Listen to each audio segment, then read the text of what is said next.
Hello, hello, welcome to my channel. Hari ini kita nonton video yang nggak panjang, yaitu channel Kok Bisa. Yes, channel Kok Bisa, dan judulnya Apa Rasanya Hidup Tanpa Emosi. Gimana ya?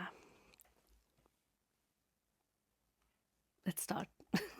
Apa kejadian yang pernah bikin kalian ngerasa emosi yang Oh kuat? my god. Panik pas dompet tiba-tiba nggak tahu di mana, takut pas ngelewatin kuburan malam-malam, atau bisa jadi marah gara-gara antrean diserobot?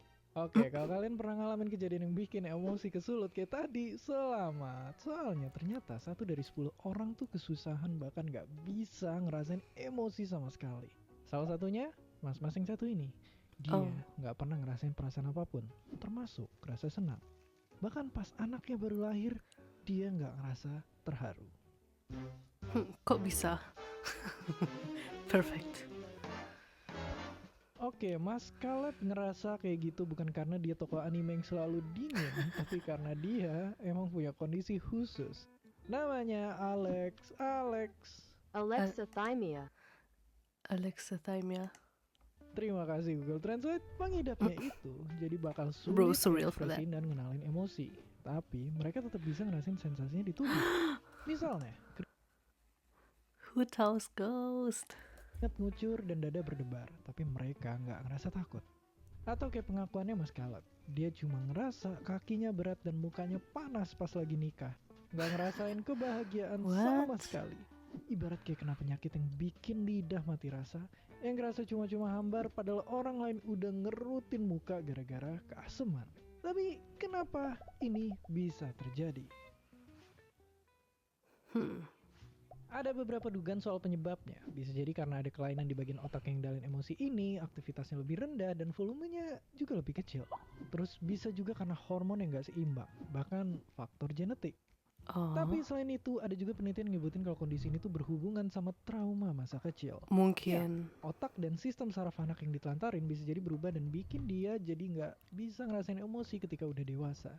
Tapi sampai sekarang, para ahli masih nyari tahu penyebab kondisi ini.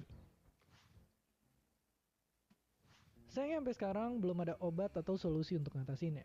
Salah satu penyebabnya itu karena kondisi ini sering muncul bareng sama gangguan lain.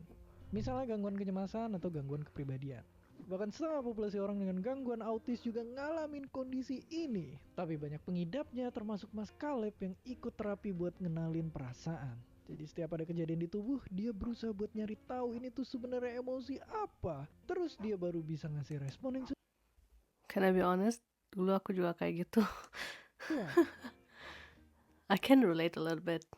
Just a Dan little bit. pada akhirnya sama kayak rasa makanan yang lidah kita rasain, emosi juga punya peran penting dalam Out of topic, tapi baksonya kelihatan gak enak. kehidupan kita. Dan kalau kata ilmuwan ini, perasaan ada buat ngebantu kita ngambil keputusan hidup yang penting. Nggak cuma emosi Ya. positif kayak senang dan bahagia, emosi negatif juga penting buat dirasain. Karena mirip rasa sakit, mereka ngasih sinyal kalau ada masalah. Dan tanpa mereka semua, hidup kita mungkin bakal hambar kayak nasi putih dingin. Dan seperti biasa, terima kasih. Good video, I love it.